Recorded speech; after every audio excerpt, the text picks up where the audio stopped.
Crafty review coming from the Panteezy. I don't know why I always laugh. Out here in LA, almost Lower Avondale. Feels like yeah, pretty much.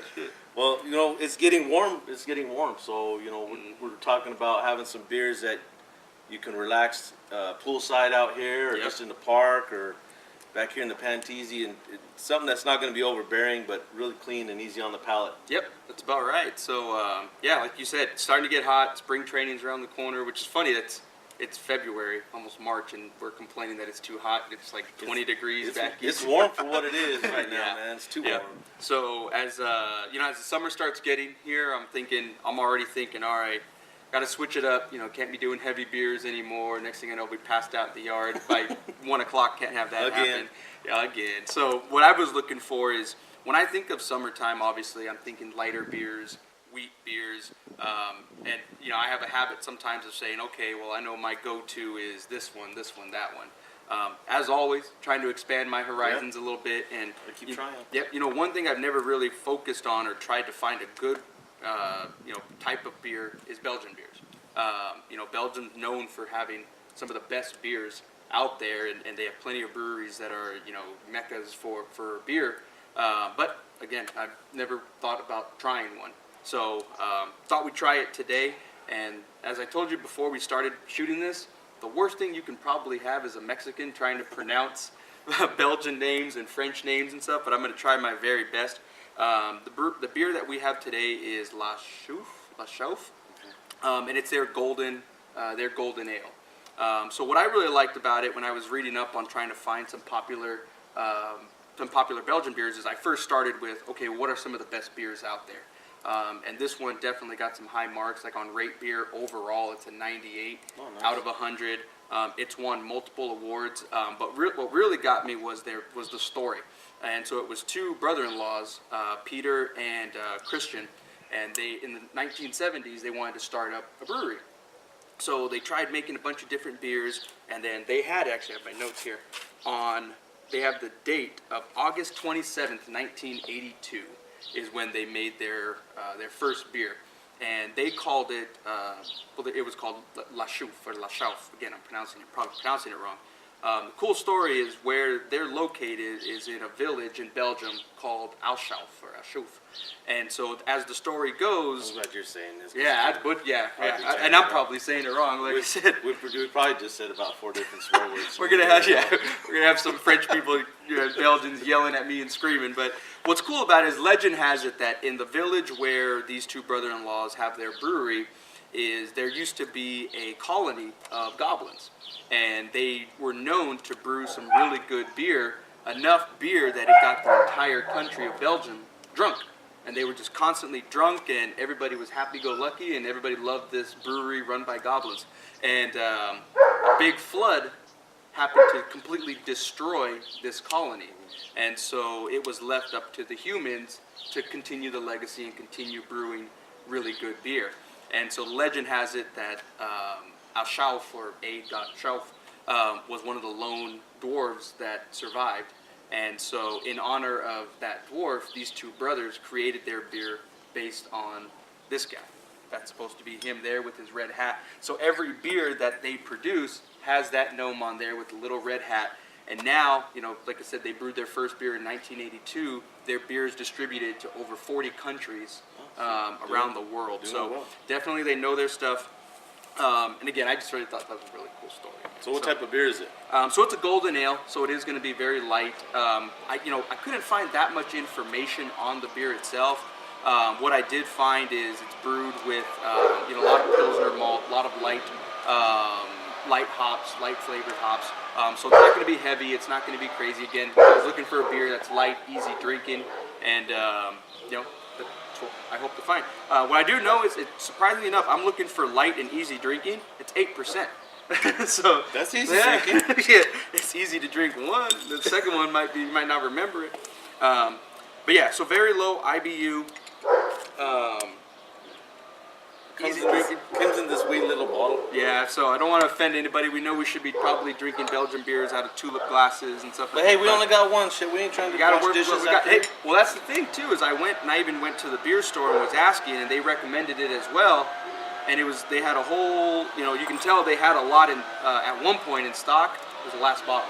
So even if I wanted more, I couldn't get it. So very popular beer. We've got some floaties in there too. Look at that. That's not bad. That rustic style. It's probably just some yeast or other parts of the. I love the smell. I'm a big fan of Belgian beers. A lot of it because there's a lot of effervescence in the way they brew and carbonate their beers. A lot of lemon peel and spices sometimes go into their styles of beers. Yep. And, when I was reading up, a lot of coriander, a lot of orange, a lot of citrus. What's great historically about Belgium is that back when the British and the Germans were putting strict laws on how to brew, you can only use these ingredients. The Belgians pretty much had a fuck it mentality, and we're not going to brew by anybody's standards. We know what we want the beer to taste like. We know what we're going for.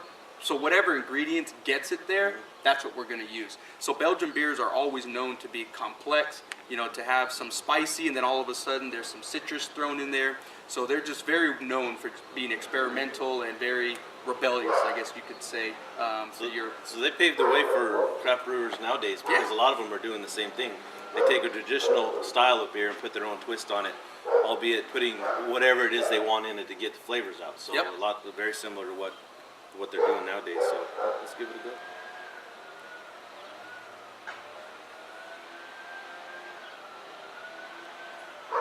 Very easy drinking.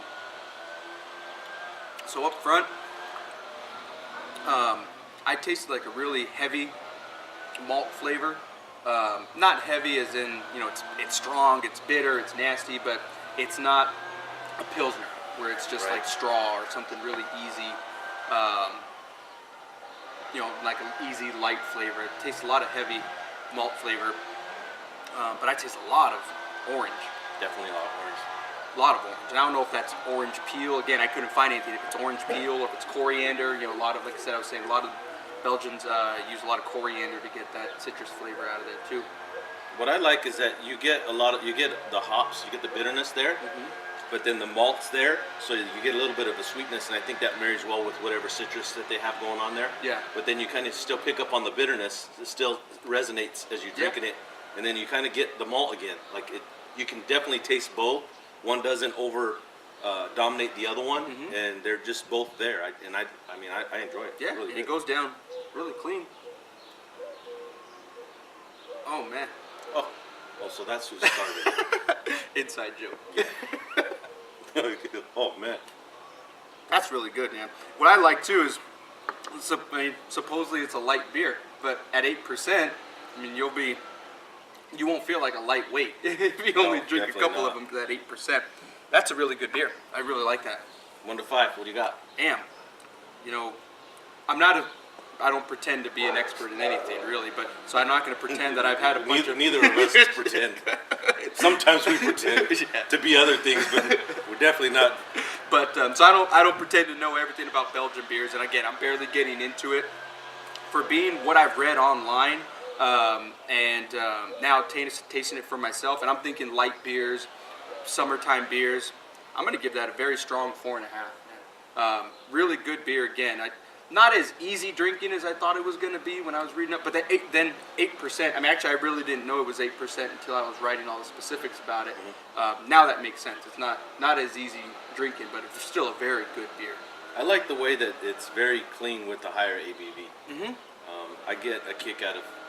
I'm passionate about those beers because there's so much that needs to be done to get that, and have it as clean as it is with the alcohol and hiding it well. So that it's not so forward with the alcohol taste.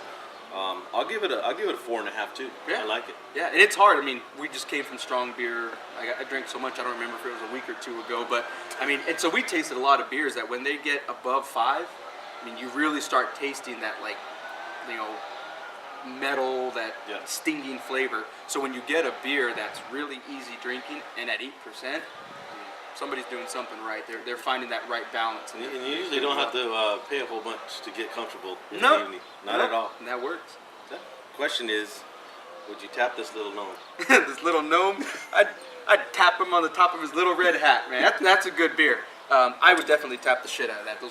Belgians are known for brewing some of the best beer, and this one didn't disappoint, so I'd tap it. I tapped the shit out of this. I don't know how far we get in the keg. This might be a weekend binge with this thing. Start early and end late on a Sunday. You'd have to get some people involved, more people involved. Definitely tap it. Well, there you have it. Le Chouffe, Le Chouffe, whatever you want to call it. Either way, I think you Google translate it and it's velocity. That the elf, the gnome from Velocity. No, too much. You're digging deep, man. I was trying. I was waiting this whole time to come up with something clever. Is it Travelocity? That's the one. You fucked it up. Yeah. It's the 8%. Dude. It's already kicking in. It's already kicking in. So there you have it, Gabe. Londo over here, Crafty Review, checking out some Belgian beers at the Panteezy. Remember to follow us on Facebook, Instagram, Twitter, and YouTube. Don't forget your growler, and make sure you try some of these beers. Just buy one. Check it out. It might be your next favorite. So we'll see you next time. Cheers.